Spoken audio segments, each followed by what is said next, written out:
Today's daf is daf Chaf Vav, and we'll start with the Mishnah. And again, we're talking about a mincha psula. That's the subject of our last couple of blot and this Mishnah as well. And the background to this whole Mishnah is machlokes tanoim between Rabbi Eliezer and Rabbi Yeshua back in Maseches Pesachim on daf Ayin Zayin, with regard to a principle called im ein basar ein dam, according to Rabbi Yeshua, whereas Rabbi Eliezer holds yesh dam afal pi shein basar. So we'll see that as we go along. The Mishnah starts, nitmu shireha, nisrfu shireha, avdu shireha. The komets is matir the shirayim. So the act of kmitza in Menachos parallels the act of zrikas adam in zvachim. And the question is the zrikas adam, and in our case, the kmitza, meaningful even without shirayim?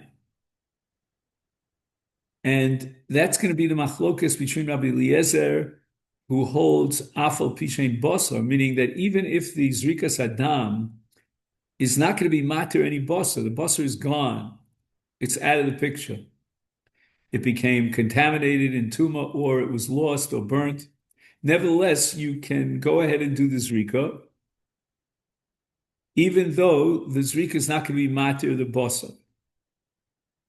Whereas Rabbi Eliezer holds him ein basar, ein dam. And they each derive it from psukim, from how to analyze the psukim in the Torah. So therefore, the parallel of basar in the case of Menachos is the shiarei hamincha. And the Mishnah now records a machlokas, the same identical machlokas between Rabbi Eliezer and Rabbi Yeshua that we saw with regard to dam, applies with regard to kmitza. And therefore, kmidas Rabbi Eliezer kshera. Even if the shirayim contracted tuma, or they were burnt, or they were lost, nevertheless, Rabbi Eliezer holds that you go ahead and you maktir the chometz, despite the fact that it will not be matir shirayim. There are no shirayim to be matir. However, kemidas Rabbi Yeshua psula. According to Rabbi Yeshua, there's no point to the kmitza. The mincha is completely psula, and the reason for that is because just like in zvachim, Rabbi Yeshua holds in ein dam, in ein basar ein dam. So too in menachos, if there's no shirayim, then there's no mincha. Omar Rav, v'hu shenitmu kol shireh. Now Rav is focused on the following question: what happens if part of the shirayim were burnt or became tamei or were lost, but there's still something left of the shirayim? Let's say, for example, there's a kezayis left of the shirayim. Is that enough to justify, even according to Rabbi Yeshua, the kmitza to be matir that small portion of the shirayim? And therefore, Rav goes ahead and says that Rabbi Yeshua, when he says that the mincha is psula because there's no matir on the shirayim became tameh, that's only if nitmu kol shireha, all the shirayim became tameh. Aval mixes shireha lo. If, on the other hand, there's a portion, a segment, let's call it a kezayis' worth of the shirayim that is still not tameh, and therefore the kmitza will be matir that part of the shirayim that's left, that's enough, even according to Rabbi Yeshua, to justify the kmitza, and the carbon is kosher. But notice something interesting. If we read Rav meticulously, he only mentions the case of Tumah. He omits the other two cases of Nisrafu or Nevdu. Chasal Kedaita, the Gemara thinks, Nitma in, Ovid V'Saraf Lo.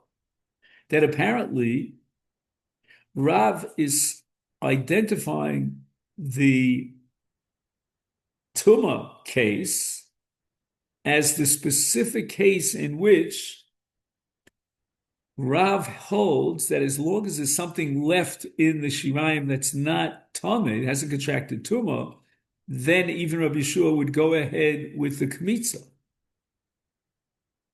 But in the case of Avud or Nisraf, it's an all or nothing procedure. The Kmitza is completely excluded if you don't have the entire Shirayim. If part of the Shirayim are lost or burnt, then Rabbi Yeshua insists that the carbon is possible. And the Gemara is going to ask now, Mimanavshach, I don't get it. My Kasava, what does Rav hold? Ikasava Shiura Milsahu, if that remaining part that did not contract Tuma is enough to justify, even according to Rav Yeshua, the Kmitza is Afilu Ovid V'Sarf Nami, should be consistent and apply that same principle to the case where part of the Shirayim was lost or burnt. Why should that be any different than part of the Shirayim that was Nitma, but there's still part of the Shirayim that was not Nitma? And Ika Savar Shiara Lav Milsif, on the other hand, leaving a small section of the Shirayim behind is not enough to justify the matter of the Kmitza, and the carbon is possible, then Nitma my time. Why in the case of Nitma, when we're left with a kazayas worth of shirayim that did not contract tuma, Rav says that even Rabbi Yeshua be moda that you can go ahead with the kamisa and the carbon is kosher. Why? You're now holding that shira lav milsahi. And the Gemara answers, Dimaratzet sits. It must be that Rav is basing his thesis and specifying Tuma in an exclusive way because Rav holds that the tzitz is going to be Maratzeh on Tuma. And as we learned yesterday in the previous daf, the power of the tzitz when it's worn on the forehead of the Kohen Gadol is such that it can make a carbon that's tameh magically into tar, as if it was tar, and therefore it generates kapara. So then the Gemara says, "Ihachi kol shireh nami." If Rav is operating with the underlying principle of ritzit sits on tuma, then why does Rav need that part of the shirayim did not contract tuma? Let's say that the entire shirayim was completely contaminated by tuma, nothing is left out, but the tzitz could still be maratza, because tzitz is maratza la tuma, whether there is shirayim or not. And the Gemara says, Li'olam kasavar, Rav holds that shiura milsahi. And therefore, if shiura milsahi, and that shirayim that did not get lost or it was not burnt, is enough to justify the kmitza. So why did Rav focus exclusively on tuma? The nitma, v'hu adin li'ovi v'sarav. So now, the Gemara is reinterpreting Rav, rejecting the original Hava, meaning that Rav was exclusively talking about Nitma, and now we're expanding Rav to include Avud or Nisraf. So the Gemara asks, V'hai de Kamer Nitma. So why did Rav mention Nitma and he didn't mention Avud or Nisraf? The answer is Reishi Naka. He mentions only the first case of the three cases, but he means to include all three cases. Kidesanya. Now the Gemara is going to quote a brisa, and from this brisa we're going to support Rav's position that Rabbi Yeshua would hold that you can be machshir the korban if some of the shirayim are still intact. Rabbi Yeshua Omer kol hazvachim shebatorah regarding any zevach. Now let's point out that with regard to a zevach of a behema, what we have is the shechita, and then After the zrika, the meat of the basar of the carbon, is now mutter li kohanim, and sometimes even to non-kohanim, like in the case of shlamim. And is also chelev that is muktar al gabi mizbeh. And if any of the above, the meat of the carbon, or let's say the chelev of the carbon was destroyed or burnt, became tameh, is nishtayr mehen kizayis basu kizayis chelev zorik es adam. Here we have an explicit statement on the part of Rabbi Yeshua that as long as there's basar of a kizayis, or for that matter, a chelev of a kizayis, so that we can either have achilas adam, which was permitted through the zrika, or achilas mizbeach of haktara of a kizayis of chelev or the emurim, that alone is enough to justify the zrika and be machshir the carbon. Now, the Brisa goes ahead and addresses a slightly different question within Rabbi Yeshua's favorite reference. What happens if what was left was a half a zayis of basar for achilas kohanim and a half a zayis of chelev for haktar al gabi mizbeach? Can we integrate those two together? And it says chatzi zayis basar chatzi zayis chelev. Okay, so now at this point we have to ask ourselves the following question. Is there a tziruf between the basar and the chelev? Well, let's look at this from the perspective of a carbon ola. A carbon ola is kulei kolim. So there is no basar for the achilas kohanim, and therefore any basar that's left will be burnt on the mizbeach together with the chelev and the imurim. And therefore the Brisa records that ba'ola, right? Eno zorik es adam in the case of all korbanos, because we don't integrate the basar lachilas adam with the chelev of achilas mizbeach. But in the case of an ola, filu kechatzi zayis basar ukechatzi zayis chelev zorik es adam neshekulo kolim. So we have a natural connection between the basar and the chelev, because the basar is going to have the same destiny as the chelev. They're all going to go up and smoke on the mizbeach. Ube mincha. What about a carbon mincha? Right now, Maseches Menachos. Afilu kulo kaima lo yizram. Even in a case where the entire mincha is still available, but nevertheless we won't be zorik the dam. So what's going on over here? We're talking about dam and zrika in a carbon mincha. There's no zrika in a carbon mincha. So the Gemara immediately clarifies this. Mincha ma'avidite amar papa minchas nisachim. So we're talking about a mincha that accompanies another carbon. That's called a minchas nisachim. And most karbanos require an accompaniment of minchas nisachim. And such a mincha is kulo kolil. It's completely burnt on the mizbeach.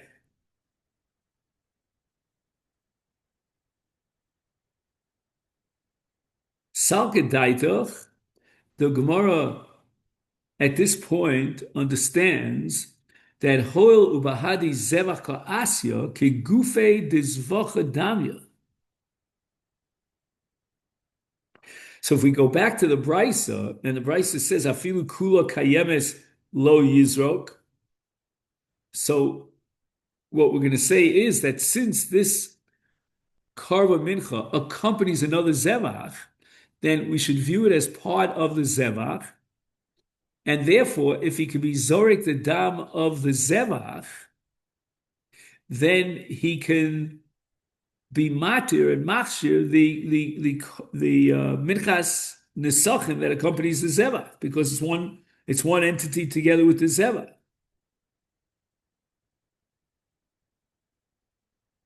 But what happens if, let's say, the basar of the zevach is completely destroyed with nothing left, but we have the mincha? And that's what the Brisa says, afilu kulu kayemes lo zizrok, that we're not going to be zorek the dam of the carbon based on the mincha that accompanies the carbon. So even though the mincha is still intact, but nevertheless, the mincha does not justify the korban itself. The zevach itself has to have its own basar. That's the chiddush of this brisa, that you cannot be zorik the dam without either basar or chelev that exist, even though the mincha that accompanies the zevach still is intact. In any event, what do we see from this brisa? We see clearly, and this brisa quotes Rabbi Yeshua explicitly, that Rabbi Yeshua holds that you could be zorik the dam if some of the meat was left over, that wasn't either contaminated, destroyed. And not only that, even if there's no meat left over, if there's chelev left over, for aktorah gabim mizbeach, that justifies the korban and the zrika. So the Gemara immediately asks, minani mili. It's very nice that this brisa explicitly supports Rav's interpretation of Yeshua, but where does this halacha come from? What's the source from which we could derive the conclusion that you could be zorik the dam if some of the basar is still non-tameh, is still intact, it hasn't been destroyed? Om Rabbi Yochanan Mishum Rabbi Shmuel, Umatu, others say Mishum Rabbi Yeshua ben Chananya. Omar Kra, the pasuk says, Vehiktir hachelev l'reach nichach Hashem. And now it seems like the Torah is going out of its way to say that all you need is haktoras hachelev, and it's already a reich nichach Hashem. It's a valid korban. Chelev afal pishein basar. And the Torah is going out of its way to tell us that the chelev justifies the zrika and validates the zrika even in the absence of basar. Okay, ashkan chelev. But what about yoseres ushtei kloyos minolan? Right, we know that there are parts of the animal, which kloyos means kidneys, and the yoseres is called the diaphragm, and these are necessary and sufficient to justify the zrika. Because these two parts, the yoseres hakaved and the shtei kloyos, are also called imurim, and they are burnt on the mizbeach together with the chelev. But let's say there's no chelev left over. So now the question is, can we be matir the zrika and validate the zrika just based on the fact that we're going to be maktir the oseres and shtei kloyos? The katani of a mincha filu kula kayemes lo yizrok. Right, in the case of a mincha and the basar of the korban and the chelev and so forth and so on, the zevach that's being accompanied by the mincha is completely gone, is lo yizrok, then we cannot be zorik the dam. But from the fact that it says minchahu de lo yizrok, implying that hayoseres ushtei kloyos yizrok, that if what remains roy laktor al gabi mizbeach, it's not tomei on the oseres hakovid and the kloyos, then we go ahead and we zorik the dam. Minayin, okay, we've already proven with regard to the chelev or the basar, but what about with regard to the kloyos? How do we know that that's enough to justify the korban, even though the basar is completely lost? So Rabbi Yochanan says that he has, in addition to what he quoted in the name of Rabbi Shmuel, his own presentation and derivation, and he says l'rech nifchah kol shatamala l'rech nifchah. When the Torah says that the zrika is justified by whatever you'll be maktir on the mizbeach, it comes to include even the kloyos and the oseres hakovid. The itzrich l'michtav chelev, the itzrich l'michtav l'reach nichoach. The Torah had to write both chelev and reach nichoach. The ikos of chelev, we would say hava mina chelev in yoseres shtei kloyos lo. It's kos rachmano reach nichoach to include even the shtei kloyos and the oseres hakovid. The ikos of rachmano reach nichoach, which would indicate that you could justify the zrika if the zrika is being matir the Yoseves HaKavod or the Shtei Klayos, then l'chor it's a kal v'chomer. How much more so if you have any of the basal left? So why did the Torah not suffice with the words v'lerech nichoach? Why did the Torah have to add the word chelev? Hava min afilu mincha. I would have thought that whatever within the context of this korban goes up on the mizbeach with haktorah, even if it's the minchas nesachim that is accompanying, that itself justifies the korban, and the zrika would be a go ahead.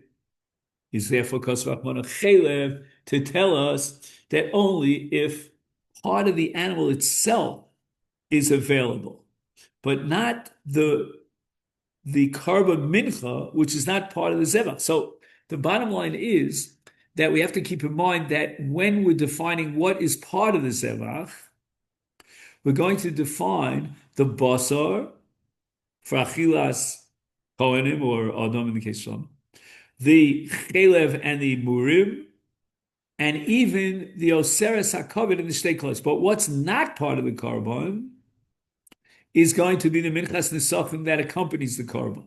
And then nafkamina to this whole distinction and categorization is going to be a case of nitma or nevad or nisraf. And the question is, can we justify the zrika by the existence of some part of the remnants? And that's where we're going to define what is actually part of the zevach. And we're going to exclude the minchas nesachim because that's the mincha. That's not the zevach itself.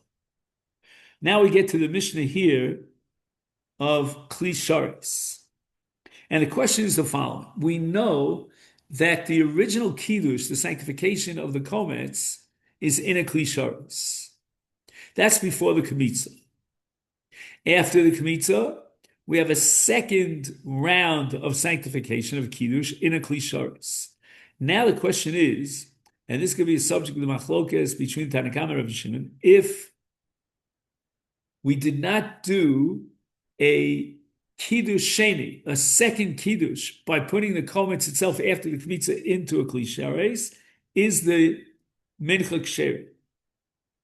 And the Mishnah says, Shalo B'Kli Sharis, if he did not do that additional Kiddush, the second round of Kiddush in the Kli Sharis, which, by the way, sounds very similar to Kabbalah in Dam, meaning after the Shechita you have a Kabbalah in a Kli Sharis, which adds another level, another dimension of Kiddush to the Dam, and here we're adding another dimension to the Kiddush of the Komets, and therefore we put the Komets after the Kmitza into a Kli Sharis, but he didn't do so.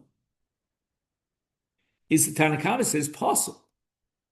In other words, the second Kiddush following the Kmitza, by putting the Komets into a Kli Sharis, is absolutely critical. It doesn't have to be in the same Kli Sharis that he used for the first round when he first put the mincha inside. However, Rabbi Shimon holds that the second Kiddush could be avoided. It could be omitted. How so? So the answer is the following, that Rabbi Shimon has two options of how to go ahead and being maktir the komets. We assume that after the kmitza, the komets comes into a Kli Sharis, he takes the Kli Sharis, or another kohen takes the Kli Sharis, and places it on the fire on the mizbech to be maktir the komets. But Rabbi Shimon has another option, and that is that you could do kmitza biyad. Well, I shouldn't say kmitza biyad. You could do the haktara biyad, meaning you can take the komets with your hand. We'll see, it has to be your right hand, and you could bring it over to the mizbech and be makter on the mizbech and completely circumvent the need for a second Kli Sharis.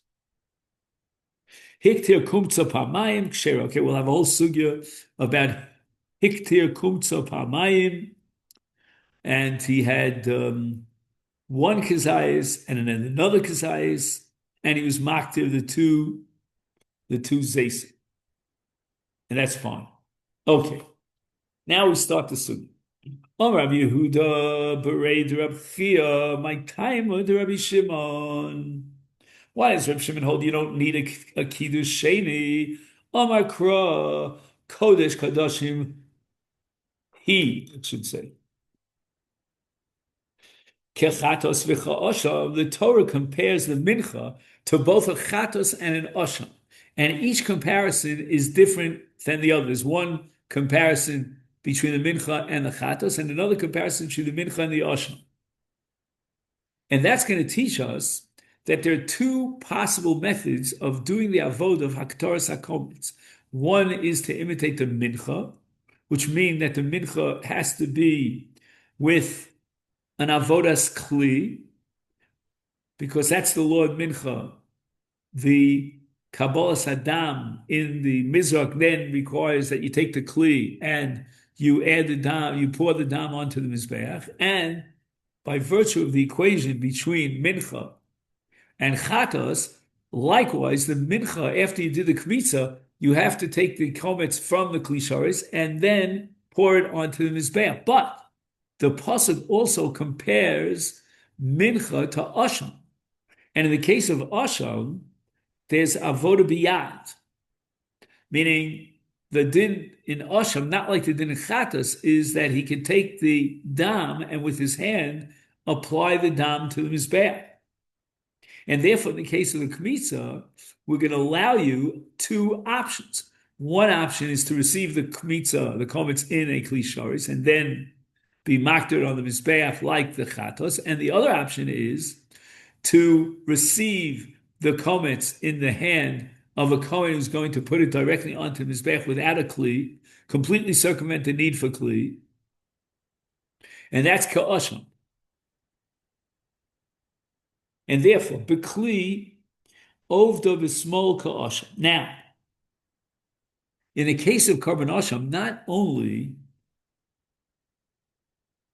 is asham different than chatas because it offers the opportunity of circumventing the kli, but in addition, if he goes ahead in the case of asham and he does the avodah with a kli, then the stricture and the restriction that requires yad yamin and completely invalidates yad smol does not apply. We lift that requirement of yad yamin as opposed to smol in the case of an asham where he was maktir the dam through the kli. Again, if he's maktir the dam with his hands, which is an option in the case of asham, then he's got to do it with his right hand. But if he opts to be makabel the dam and take that kli sharis and pour it onto his bath, then he could do it with his left hand as well. And if this be the case, Rabbosai, we now have an answer to the question of Rabbi Shimon, because Rabbi Shimon says that the avodah of the mincha can be performed without any second round kiddush and a kli sharis. And the answer is that the avodah is performed by his yad, avoiding, circumventing the need for a kli. But if he's doing the avodah with his yad, now the halacha is it's got to be etzba and kahuna, we'll see in a minute, and therefore it's got to be with his right hand. Now, after explaining Rav Shimon Shita in one approach, we now have Rabbi Yanai's second approach, alternative, to explain Rabbi Shimon. Rabbi Yanai, Amar Kevich Kmotzo, B'Kli Shares, Maleu Maktiro Afilu Behem Yono, V'Afilu B'Mekida Shel Cheresh. Now, Rabbi Yanai is saying that according to Rabbi Shimon, you do require a kiddush in a kli shares, the second round of kiddush after the kmitza.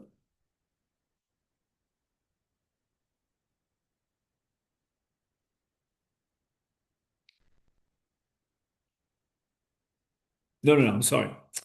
You have to read it carefully. It says, Kevan shekmotzo mi kli shares. That's the original Kiddush, the first round. And then after that, he doesn't need a Klisharis, which so far is exactly equivalent to our first understanding of the name Rabbi Yehuda Bred Rabbi Chia of Rabbi Shimon. That Rabbi Shimon derives from Asham, the equation between Mincha and Asham, that Mincha does not require a second Klisharis for the purpose of Haktorah. So how is Rabbi Yanai different in his understanding of Shimon from that of Rabbi Yehuda? And the answer is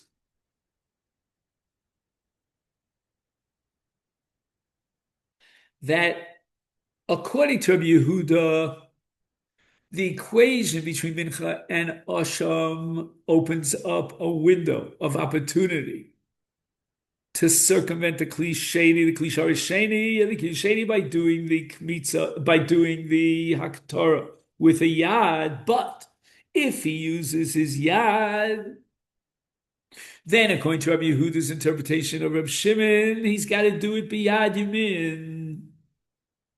And if he goes ahead and he's makter biyad small, it's possible. Comes along Rabbi Yadi and says that not only does Rabbi Shimon offer the option based on the equation to Asham of haktar biyad, but he can even use his left hand.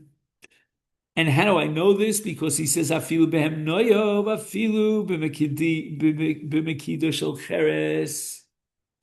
Even if he uses a hemnoyo, they used to wear these belts like a sash around the belt. Or he gives an example here of mekida shel cheres, which is called an earthenware fire pot. In other words, you don't need any sort of klishares. And not only that, there's no use of his right hand.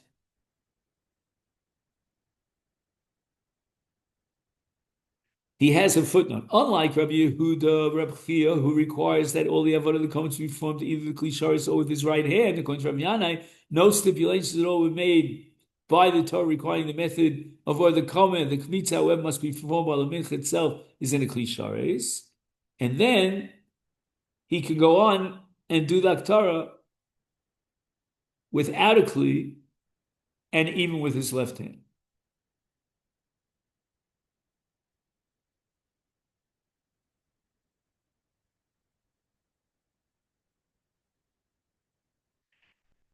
He quotes here a Chazon Ish, I'll just mention it in passing, which requires a lot of study.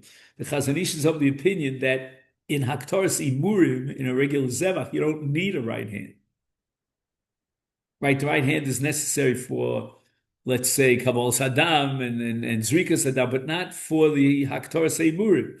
And the Haktar of the Komets is equal to Haktaras Imurim, and therefore Rabbi Shimon holds that you could do it with your left hand. However, now we get to Rav Nachman bar Yitzchak. Now, Rav Nachman bar Yitzchak is going to come under a barrage of attacks. He holds Hakol Modim. Even Rav Shimon confesses that the Komet Sheton Kiddush, that the Kiddush is not sufficient, the original Kiddush. You need a second Kiddush, even according to Rav Shimon, in a Klishares. Once you do the Kmitza, the Kometz has to go into a Klishares.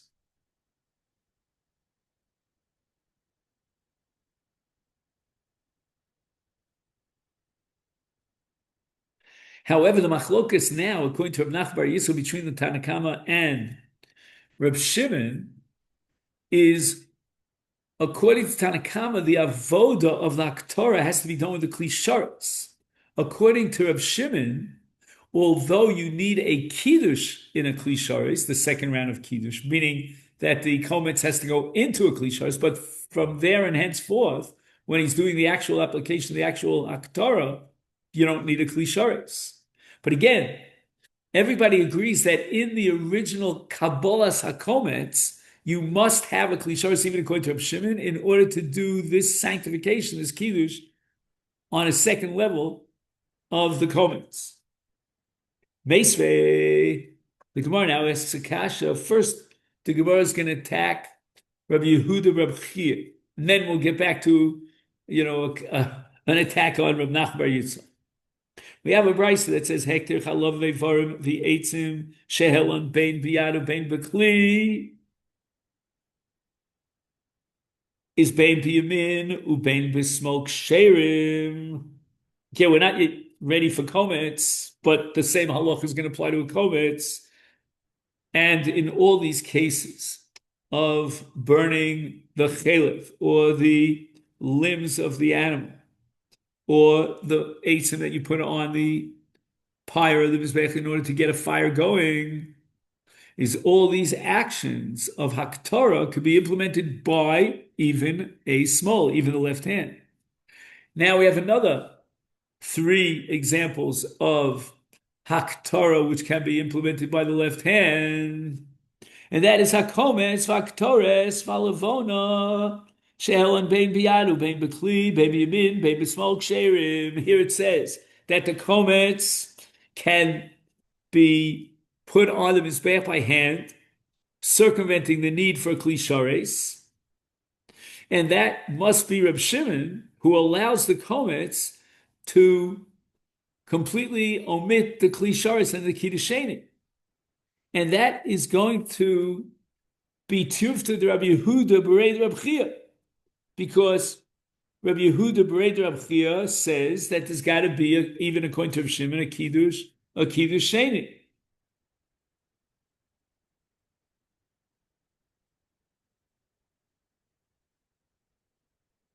Just 1 second.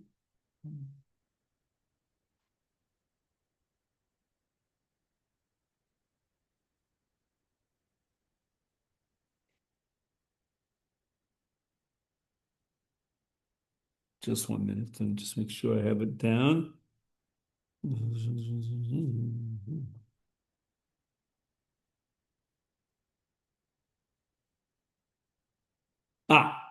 Yeah. Rabbi Yehuda, in his understanding, Rabbi Shimon held that if the Kohen opts for haktorah biyad, meaning cashing in on the equation between mincha and asham, then he must use his left hand.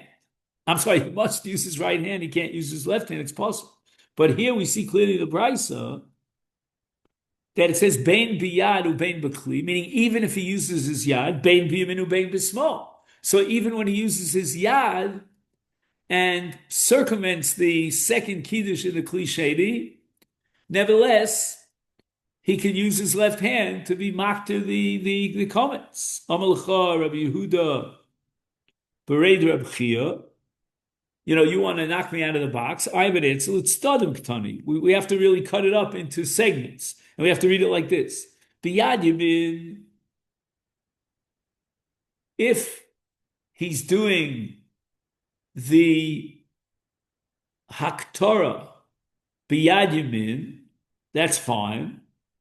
But bekli bein biyamin or bein b'smol. So when it says bein biyamin, bein b'smol, it's not referring to yad, because if he's doing the haktorah with his yad, he must use his right hand. Toshma kmatzo shalo b'kli shores v'kidcho shalo b'kli shores.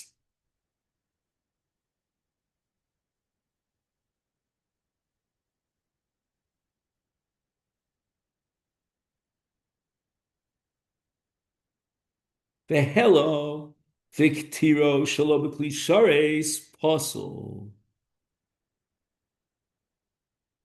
Okay, so we definitely require Kmitza in a Klishares. So I'm going to interpret it that the comments has to go into a Klishares for Kiddush Sheni. Okay.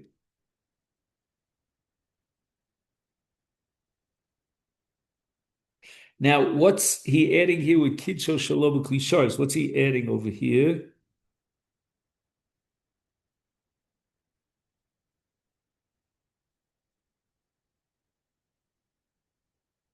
Or I'm not sure exactly what he added to the first case of kmotzo shelo b'kli sharis. Maybe kmotzo shelo b'sharis means the first kiddush was avoided. Yeah, he says on the bottom, kmotzo shelo b'kli sharis. The mincha must be in a kli sharis when the kmitza is performed. So that's talking about the original kiddush. And then he says that you need a second kiddush. And then he says if he's malavik tir shaloba klisharis, it's possible. So this Tanakama of this brisa holds that even the haktorah requires a klisharis. So it's not enough kiddush 1 and kiddush 2. You also need a klisharis for the actual haktorah, putting it on the H. However, Rabbi Lazar, Rabbi Shimon, Machshirim, B'matan Kli, which I understand to mean that you don't need a klisharis for the second kiddush, and you could go ahead and be machshir. The kometz is kosher. B'matan kli. The word kli here has to be understood. It's not a klisharis. You don't need a klisharis. So basically, this is a kash on Rav Nachman bar Yitzchak, who says that everybody, even Rav Shimon, agrees that you need a kiddush sheni in a klisharis. Now we're completely avoiding the second kiddush. And the words matan kli mean without a klisharis, just a regular vessel that's not kadosh.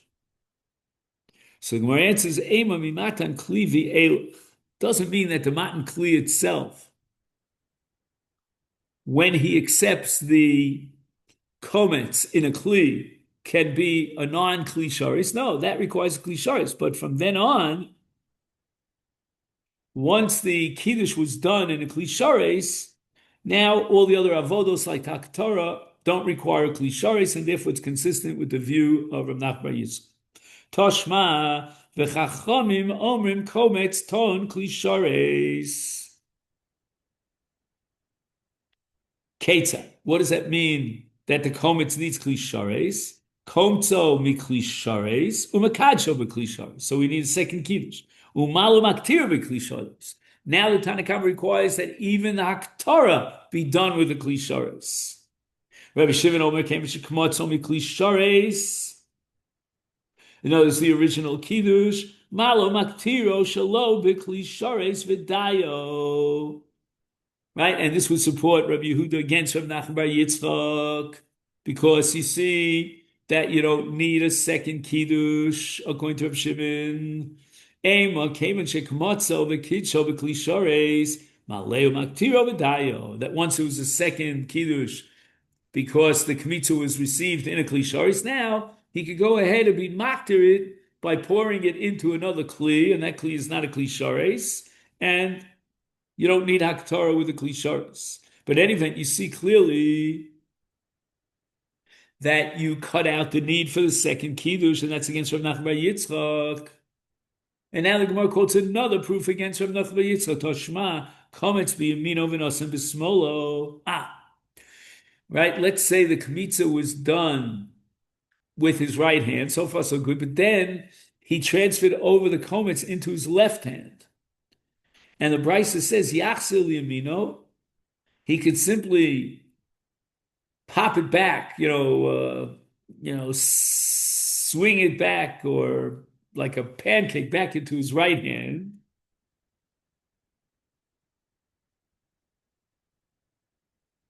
And he can go ahead and do the avod.